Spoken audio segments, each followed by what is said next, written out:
Assalamualaikum warahmatullahi wabarakatuh. Kita masuk ke Ayo Kita Berlatih 10.1 Matematika kelas 8 semester 2. Suatu ketika Rohim merencanakan untuk menemui dua teman lamanya Wahid dan Dani. Nah, dia memutuskan jika saya mendapati lampu merah pada rambu lalu lintas di depan yang merah ini, dia akan menemui Wahid terlebih dahulu, dan selain itu akan menemui Dani, Dan untuk lama lampu merah di sini adalah 30 detik, yang ini 30 detik. Yang kuning 3 detik dan yang hijau adalah 27 detik. Jadi ini kelihatannya, nah yang hijau dan kuning ini kesempatan untuk Dani dan yang merah untuk Wahid. Dan ini kelihatannya kalau dijumlahkan ini menjadi 30. Ini menjadi 30. Jadi seperti kelihatan fair ya, seperti kelihatan fair. Kalau aturan lampunya yang menyala dari merah menuju kuning, menuju hijau dan langsung ke merah. Jadi dari merah menuju kuning, menuju hijau dan langsung lagi ke merah. Tetapi aturan jadi kalau ada yang menjawab soal ini fair ya, ada yang menjawab soal ini fair. Tapi kalau kita lihat aturan lampu lalu lintas seperti ini, yang ini merah, hijau, kuning, terus hijau. Dari merah akan menuju kuning, menuju hijau, dan dari hijau tidak langsung ke merah tapi ke kuning lagi, baru ke merah. Jadi seperti itu. Jadi di sini memerlukan waktu 30, di sini 3, terus 27, terus di sini ada 3 dari kuning ke merah. Jadi dari kuning ke merah di sini memerlukan waktu 3. Jadi ternyata yang merah itu hanya memakan waktu 30 detik, dan untuk kuning ke hijau terus balik lagi ke kuning itu memakan waktu 33 detik. Jadi ini sebenarnya tidak fair kalau menggunakan aturan lampu lalu lintas yang sebenarnya. Tapi jadi tidak fair ini. Kalau kesimpulan saya ini tidak fair. Tapi ada yang menjawab fair kalau melihat aturannya dari merah, kuning, hijau langsung ke merah. Padahal lampu traffic light itu dari merah ke kuning, ke hijau, ke kuning, ke merah. Soal nomor 2, jelaskan di antara benda-benda berikut yang bisa digunakan untuk memutuskan suatu hal yang melibatkan dua orang secara fair. Jika bisa, jelaskan penyebabnya. Jika tidak bisa, bagaimana caranya agar menjadi fair. Ini kalau dilibatkan dua orang, berarti cuman ada pilihan 1 dan 2 ya. Hanya ada pilihan 1 dan 2. Jadi untuk A, koin, sisi angka dan gambar. Nah, di sini ada 2 pilihan, berarti yang ini fair. Ya, yang ini fair. Terus yang B, kantong berisi 3 kelereng berbeda warna. Nah, yang ini tidak fair karena pilihannya ada 2 dan yang sebenarnya pilihannya itu ada 2. Di sini yang memberikan 3 pilihan. Berarti ini tidak fair ya. Tidak fair. TF saja ditulisnya. Dan supaya menjadi fair, ini untuk yang bagian B, kelerengnya bisa diambil 1 atau ditambah 1 lagi kelereng yang berbeda warna. Terus yang nomor C, dadu ada 6 sisi. Ada 6 sisi, berarti yang ini fair. Kalau 6 dibagi 2 itu habis kan jadi 3. Jadi masing-masing 2 orang di sini memiliki peluang 3 ya, memiliki peluang 3. Jadi masing-masing memiliki peluang 3 atau setengahnya. Jadi yang nomor C fair. Nomor 8, kantong berisi 8 kelereng. Bukan nomor 8, bagian D, kantong berisi 8 kelereng. Jadi 8 dibagi 2 itu habis 4, berarti ini fair. Yang C, spinner dengan 12 bagian. Nah, 12 dibagi 2 juga 6. Jadi masing-masing memiliki kesempatan 6 dan ini fair. Jadi kesimpulannya seperti ini. Kalau pilihannya ada 2, kalau optionnya ada 2, Terus yang di sini yang peluangnya habis dibagi 2. Kalau habis dibagi 2 berarti itu fair. Kalau tidak habis dibagi 2 berarti tidak fair. Dan untuk fairnya harus ditambah atau dikurang. Soal nomor 3, Eva melakukan percobaan penggelindingan dadu, kemudian mencatatnya sebagai berikut. Dan sekarang yang pertanyaan A, berapa kali Eva melakukan percobaan penggelindingan dadu tersebut? Untuk bagian A, kita hitung jumlahnya di sini 2 tambah 4 6 tambah 6 12 tambah 7 19 tambah 5 24 27. Jadi banyaknya percobaan itu ada 27. Ini untuk yang A ya, untuk A. Dan sekarang untuk yang B, Eva mengatakan jika saya menggelindingkan dadu sekali lagi, maka peluang muncul mata dadu 3 lebih besar daripada mata dadu keempat. Setujukah kalian? Perhatikan di sini setiap dadu memiliki 6 sisi. Setiap sisi itu memiliki peluang yang sama. Peluang yang sama ya. Jadi peluang di sisi ke-1 1/6, di sisi kedua 2/6, bukan 2/6, 1/6, dan semuanya adalah peluangnya itu 1/6. Jadi kalau Eva menggelindingkan 1 kali lagi dadu, berarti Eva hanya membuka peluang untuk keseluruhan sisi dadu. Jadi bisa saja nanti yang muncul bukan angka 3 lagi, tapi angka 6, angka 5, angka 1, dan yang lainnya. Jadi untuk yang B di sini tidak setuju, jawabannya tidak setuju. Dan untuk C, jadi yang B tidak setuju ya. Jadi tidak setuju. Dan untuk yang C, dengan menggunakan dadu yang sama dengan Eva, Epi melakukan percobaan lemparan dadu sebanyak 6 kali. Bagaimanakah kemungkinan di antara 6 percobaan tersebut hasilnya mata dadu ketiga? Karena setiap dadu memiliki peluang 1/6, jadi untuk mata dadu 3 itu peluangnya adalah 1/6, berarti dikali, di sini dilemparkan berapa kali ini? Dengan menggunakan mata dadu yang sama, Epi melakukan percobaan sebanyak 6 kali. Berarti 1/6 dikali 6. Jadi sama dengan 1 kali kemungkinan muncul mata dadu ketiga. Dan untuk D, andaikan Epi melakukan percobaan sebanyak 18 kali, berapakah perkiraan hasil untuk mata dadu ketiga? Jadi tinggal kalikan lagi yang ini. Untuk yang bagian soal yang D ya. Yang D berarti 1/6 dikali 18. Jadi hasilnya 18 bagi 6 adalah 3. Jadi 3 kali kemungkinan muncul mata dadu sisi ketiga. Soal nomor 4, suatu ketika guru matematika mengadakan seleksi siswa. Ini di sini disebutkan seleksi siswa. Untuk mewakili sekolah cendekia, siswa yang bisa dikirimkan hanya siswa kelas 7. Beliau memutuskan untuk memilih 3 orang dari tiap kelas 7 yang paralel yang ada di sekolah. Berikut datanya. Di sini ada 5 kelas dari A sampai E. Banyaknya siswa berbeda-beda tiap kelas, berbeda-beda. Jadi kalau diambil tiap kelas kuotanya 3, maka ini bisa dikatakan tidak fair karena di sini diadakannya adalah seleksi siswa. Tidak fair. Tapi kalau seleksi kelas, ya ini tidak mungkin ada seleksi kelas karena setiap kelas pasti akan mendapatkan kuota yang sama ya. Jadi kalau untuk seleksi siswa berarti tidak fair. Artinya di kelas A, perhatikan di kelas A, setiap siswa hanya mempunyai peluang 3 berbanding 10. 3 berbanding 10 atau 1/10. Di kelas B ini memiliki peluangnya lebih kecil lagi karena jumlah siswanya lebih banyak, 3/35. Di kelas C lebih kecil lagi, 3/36. Di kelas D 3/29. Dan di kelas E 3/20.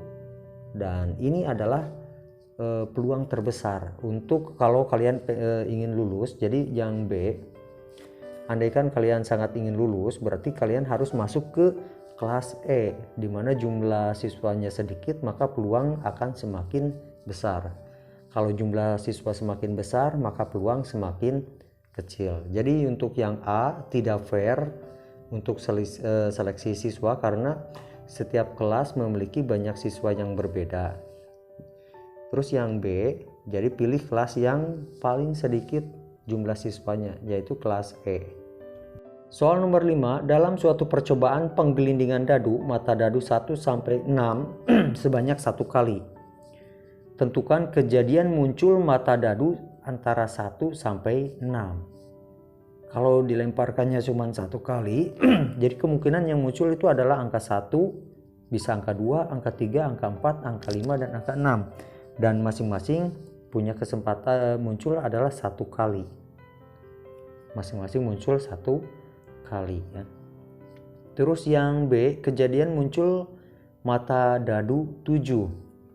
Dadu itu tidak ada mata dadunya yang 7. Jadi yang B ini tidak ada peluangnya, 0. Terus yang C, kejadian muncul mata dadu 5. Karena setiap dadu memiliki peluangnya, ini dadu kan jumlah mata atau sisi dadu itu ada 6. Yaitu dari 1, 2, 3, 4, 5, dan 6. Jadi peluang untuk mata dadu yang 5 ini peluangnya adalah 1/6. Jadi ini angka 5-nya ada 1, dari keseluruhannya ada 6. Jadi 1/6. Jadi kejadian muncul mata dadu 5 itu adalah 1/6. Jadi untuk yang nomor 5 di sini, kalau dilemparkannya sebanyak 1 kali, ya berarti kemungkinan muncul mata dadunya itu yang 5 juga adalah 1 kali. Kemungkinan yang munculnya 1 kali. Kalau langsung dilempar, langsung yang muncul adalah angka 5. Dan kalau yang dimunculnya, jadi setiap di sini memiliki peluang muncul ya, memiliki peluang muncul. Peluang munculnya itu adalah 1/6. Dan hanya 1 kali munculnya, karena dilempar 1 kali.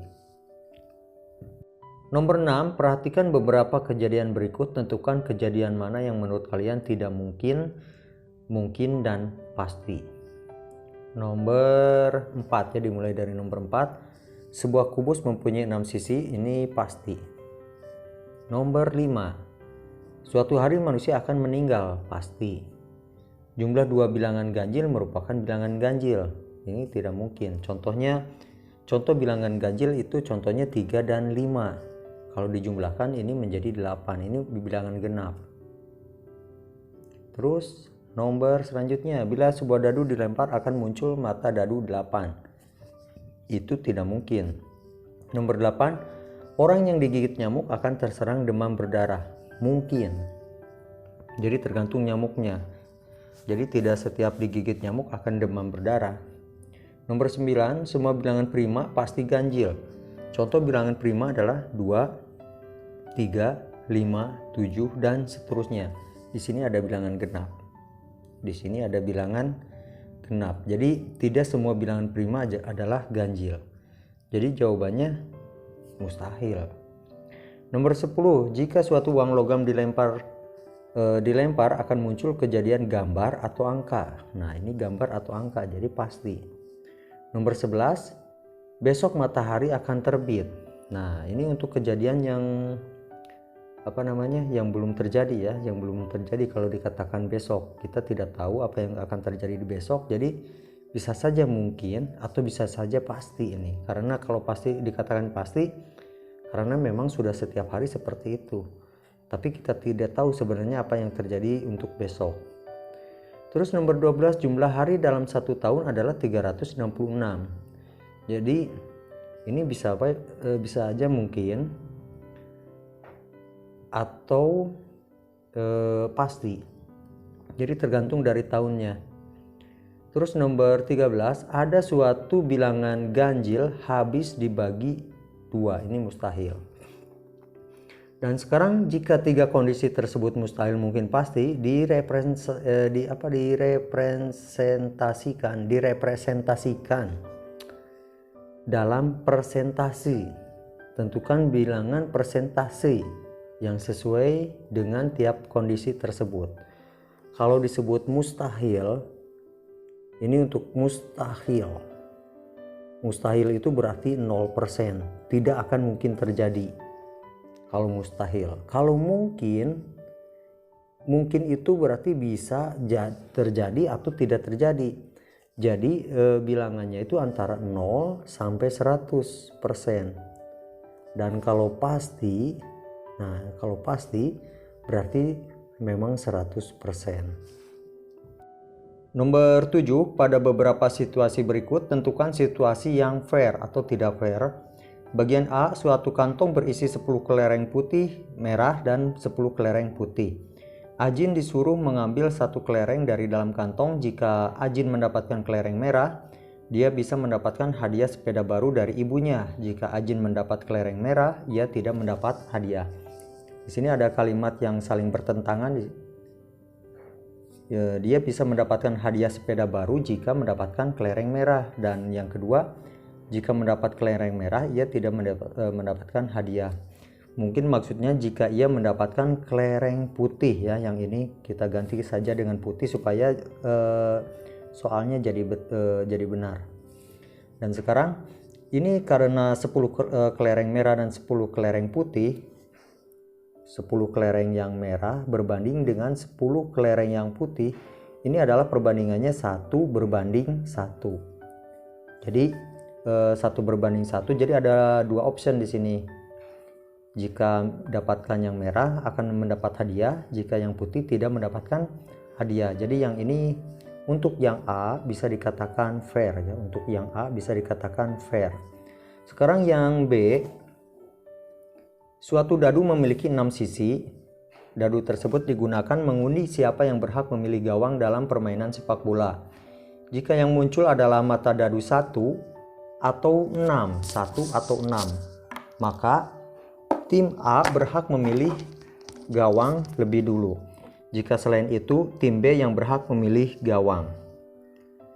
Nah, di sini dadu itu ada 6 sisi, 1, 2, 3, 4, 5, dan 6. Dan di sini berarti jumlah ruang sampelnya ada 6. Berarti setiap sisi akan memiliki peluang sebesar 1/6. Jadi masing-masing akan memiliki peluang 1/6.